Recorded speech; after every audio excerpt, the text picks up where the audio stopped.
Special Investigating Unit giving a briefing today in which they say that some of the companies which received COVID-19 contracts were paid before they had provided any services. You'll know the public outrage related to claims of COVID-19 PPE procurement corruption. Well, let's speak now to the Chair of Parliament's Portfolio Committee on Standing Accounts, and on Public Accounts rather, and that's Mkhuleko Hlengwa. Mkhuleko, good afternoon to you. I can't imagine a situation in which a company would be paid for COVID-19 PPEs before they actually provided any services. Good afternoon, Stephen, and to the viewers as well. Of course, these are some of the things that are going to emerge, given the extent to which the corruption has become normalized and entrenched in the COVID-19 expenditure. We are dealing here with a situation where the SIU will be investigating about 5 billion rands worth of contracts. You're looking at provinces such as the Eastern Cape, which is leading in the number of companies that are under scrutiny. You look at the fact that KwaZulu-Natal and Gauteng, Western Cape, and so on. I think all the provinces are implicated, even national government departments in this regard. And so the SIU is investigating in terms of Proclamation 23 of 2020, which is going to then give them the opportunity to investigate all these matters, report to the President every 6 weeks, and we will then be receiving those reports from the Presidency and the SIU themselves in Parliament as they now unearth what is going on. We are quite happy at the terms of reference which are going to be guiding these investigations. They're very pointed, and they are, of course, going to take us to the the ultimate conclusion of a proper investigation. But having said that, Stephen, I must hasten to say that we are concerned at the slow pace of consequence management post any investigation, and so we are going to be taking a resolution to re-establish the anti-corruption task team to make sure that there is synergy and synchronization of work and operations within the law enforcement agencies themselves. And so on Friday, we'll be doing that. However, also the meeting of Friday, and this becomes very important, is that we are meeting with the Interministerial Committee, which is chaired by Minister Ronald Lamola, which is going to be responsible from the executive side to guide these investigations, and then of course they'll be reporting to us. That meeting is timely, given the fact that we now know where the law enforcement agency status is and the SIU driving that work. The final point is that we are very happy at the fact that the investigation by the SIU into the Beitbridge border post has been completed, and we are going to be having the SIU come back to now, along with National Treasury and the Auditor General, to actually unpack these things. So we're trying to be very systematic and deal with the issues as and when they arise. However, the fact that the SIU has to be investigating 5 billion rands worth of contracts is the clearest indication to date yet that our worst fears that we echoed as a committee at the start of this lockdown and emergency procurement have come to fruition. However, we are expecting that investigations and successful prosecutions are going to materialize. I mean, there's an awful lot that's going on here. I mean, the Gauteng provincial government did publish the names of its contractors, the companies that won these contracts. Some of them were only registered in July. I mean, that's really, after the main body of the coronavirus had passed through Gauteng. There's one case where a company that is a website development company won a contract to provide surgical supplies. I mean, what do you think's been going on here?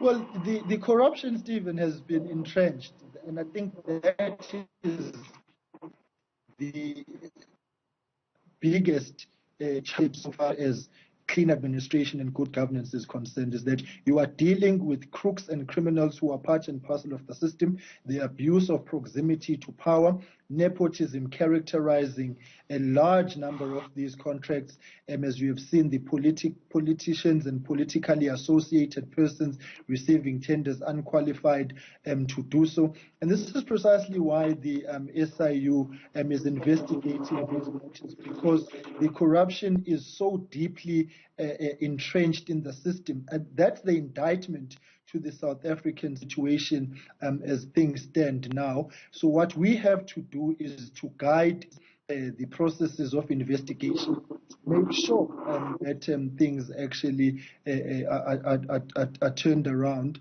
And so, as you rightly say, what has materialized out of the companies that have been registered, only for the purposes of COVID-19 corruption, you will find that as the investigations go on and more is unearthed, you'll find that that is a norm in all these issues, and that is unfortunately the issue. I think, however, Stephen, you may recall over a week ago as a committee, we took the decision to write to National Treasury to direct them to develop a National Treasury note to the effect that all tenders must now be subjected to public adjudication as a means of preventative interventions in this regard.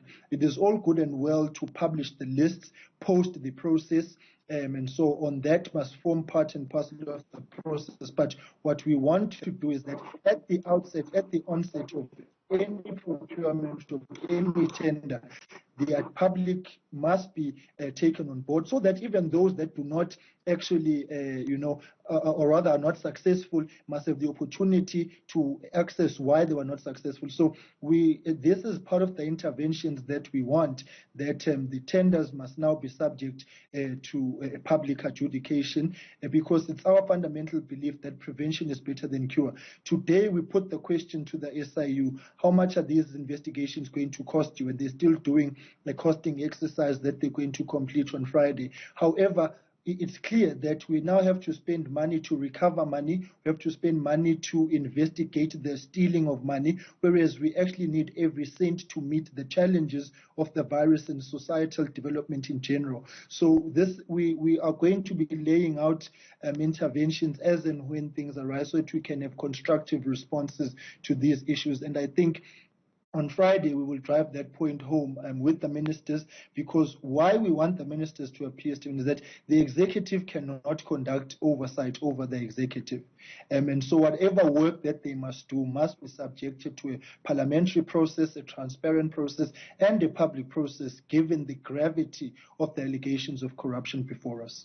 Mkhuleko, I mean, you know as well as I do about how all of this is linked to politics. I mean, one of the real questions is, will there be consequences? And of course, there's a huge argument in some parts of our society around whether any laws were broken here. It can be quite difficult to prove that a law was broken. It could turn out that after everything, after all of the outrage, and the understandable and legitimate outrage, that there aren't going to be consequences for anyone. There has to be consequences, and that is precisely why on Friday we will be resolving formally to have the anti-corruption task team re-established, constituted to do away with the dysfunctional path which has characterized its operations over the past few years. It brings together the NPA, the Hawks, the SIU, SARS, National Treasury, and other law enforcement agencies. And what we want to do is to make sure that the conveyor belt of investigations and consequence management and prosecutions is streamlined, and that it's a well-oiled machine.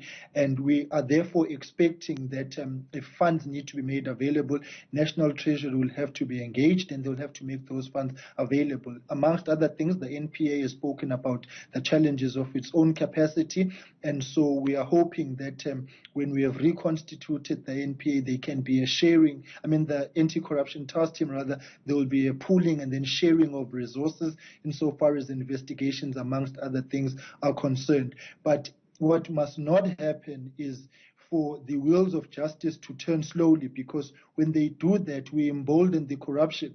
The biggest indictment on the law enforcement agencies is that if they do not move with the necessary speed, effectively and efficiently, then they would themselves be complicit in aiding and abetting the corruption which is taking place. So the buck stops with the law enforcement agencies, and we're going to take the buck to the door of the law enforcement agency. I think for far too long we have remained too understanding of the challenges within the law enforcement agencies, and that then becomes an excuse not to actually do what they have to do. The second layer is that the provincial SCOPAs and the MPACs at municipalities have to do their work.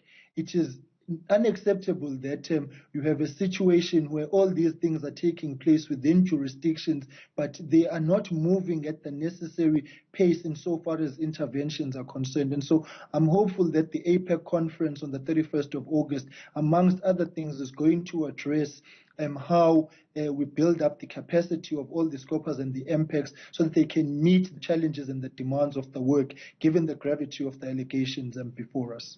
Mkhuleko Hlengwa, thanks very much indeed. The Chair of Parliament's Standing Committee on Public Accounts. Interesting developments on that.